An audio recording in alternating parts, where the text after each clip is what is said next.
My name is Kelly Sulick, and I'm the flute professor in the music department here at UVA.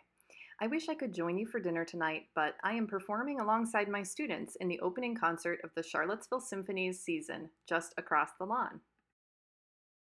For my dream idea in 2019, I envisioned a trip where flute students at UVA could travel to Boston, home of the American Flute School, to learn about the history of their instruments while connecting with one another. Little did I know that this trip, which took place at the end of January 2020, would be the last trip any of us would take for a long time. Some advanced flute students and I ventured out on a road trip from Charlottesville to Boston. We had a lot of fun getting to know one another better, as you often do on a long car ride, and we even taught one student who grew up in New Jersey how to pump her own gas. Red Sox fans will be happy to know that when we arrived in Boston, we stayed in a historic hotel right next to Fenway.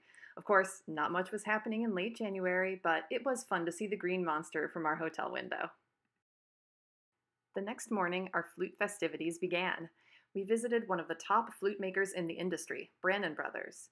They gave us a tour of their flute workshop, where we were able to observe their craftspeople engage in all parts of the flute manufacturing process. We saw the entire evolution of building a handmade instrument, starting from pure precious metal stored in a vault, all the way to the finished product, a handmade flute. Of course, this finished product was the best part since the students got to try several handmade flutes made from gold, platinum, and other precious metals. We also went on a walking tour of Boston, where we saw several locations important to flute history. We visited Flutistry Boston, where the students were able to get their instruments adjusted while trying several flutes and browsing the collection of flute music and accessories. And we also toured the Museum of Fine Arts, where we saw several historic flutes, including one of the first alto flutes ever made. The students were also able to meet and share a meal with hybrid arts flutist Hilary Abigana, who fuses acting, dancing, and even acrobatics into her flute playing. Of course, I would be remiss if I didn't mention the highlight of our trip, hearing the Boston Symphony perform. We were lucky enough to hear them play two very famous works that feature beautiful and difficult flute solos, Bartók's Concerto for Orchestra and Ravel's Daphnis and Chloe. After the stunning performance, the students got to meet piccolo player Cynthia Myers and the orchestra's first female brass player, second horn Rachel Childers.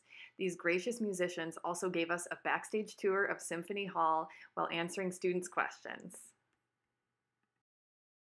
This dream idea truly did develop into a dream come true for these students and for me. I'd like to thank the Mead Endowment for allowing this dream to become a reality.